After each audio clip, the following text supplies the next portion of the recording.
August 2021, a month that reshaped the destiny of a nation. As United States and NATO troops conducted a chaotic historic withdrawal, the Taliban swept across Afghanistan, culminating in the sudden fall of Kabul. Today marks exactly 5 years since that defining moment. Across the capital city, the white flags of the Taliban fly high against the skyline, serving as constant reminders of who controls the country. The streets are heavily patrolled, with security tightened for the official celebrations.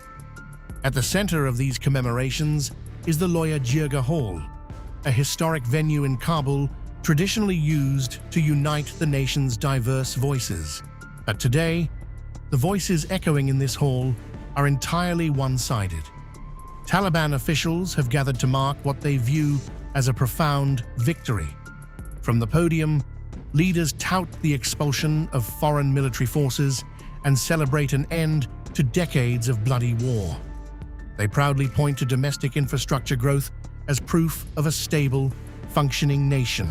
However, looking at the audience inside the Loya Jirga Hall reveals a glaring reality of this new Afghanistan. In a room full of the country's most powerful figures, there is not a single woman present.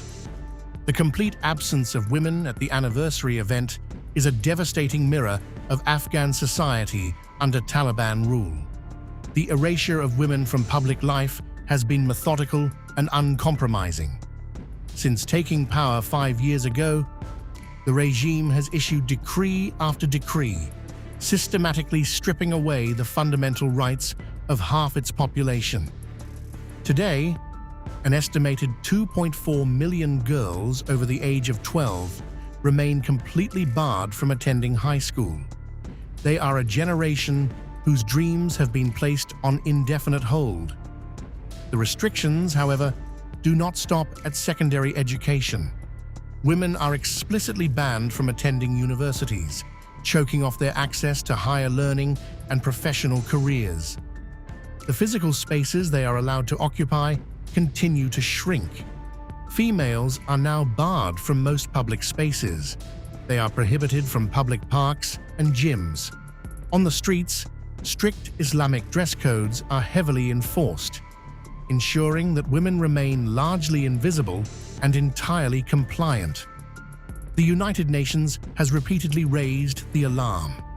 UN human rights rapporteurs have strongly condemned this gender oppression. They describe the regime's policies as a severe human rights crisis, with some officials suggesting these actions amount to a crime against humanity. This campaign of oppression does not just exact a devastating human toll, it is dismantling the country from the inside out. By implementing a strict ban on female workers in most sectors, the regime has sidelined millions of skilled individuals, directly hurting an already fragile economy. Today, Afghanistan's government remains entirely isolated on the global stage. 5 years on, not a single country in the world formally recognizes the regime as the legitimate ruling authority. This lack of diplomatic standing carries catastrophic financial consequences. Billions of dollars in Afghan foreign assets remain frozen in overseas accounts. International sanctions continue to cripple the economy, effectively cutting the nation off from the global banking system. As a result, the everyday citizens of Afghanistan are paying the ultimate price. Millions of families currently face severe food insecurity, not knowing where their next meal will come from. Humanitarian aid is absolutely essential for the daily survival of vast swaths of the population. Furthermore, the nation's healthcare system is stretched to the brink, suffering from a severe lack of funding, medical supplies, and female medical professionals who are crucial for treating women and children. When confronted with these cascading economic and social crises, Taliban leaders often pivot to a singular defense: security.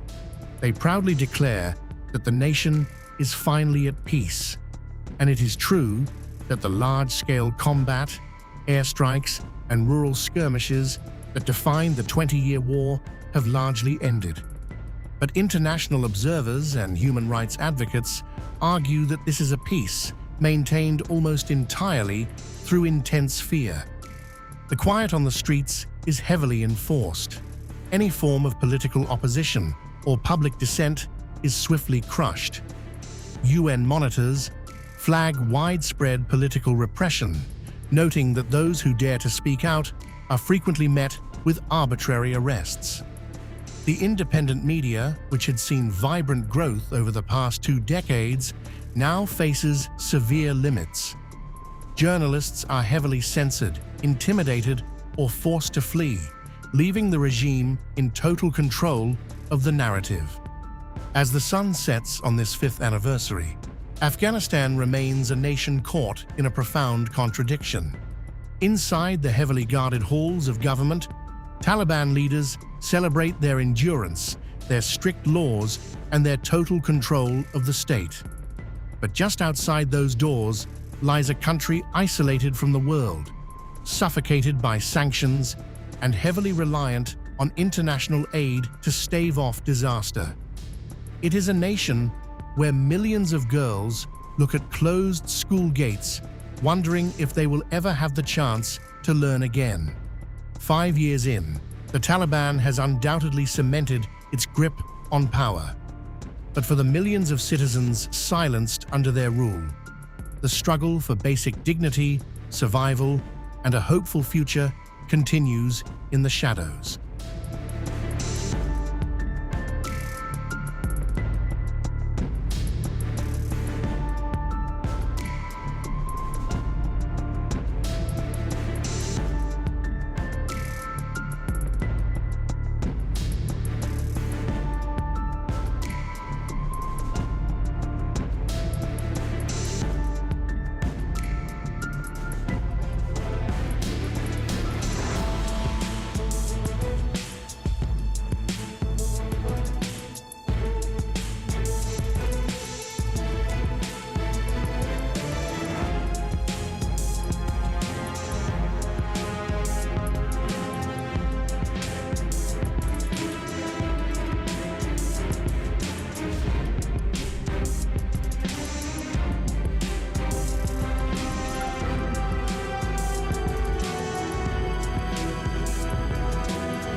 If you like this video, then like, share and subscribe to Mirror Now.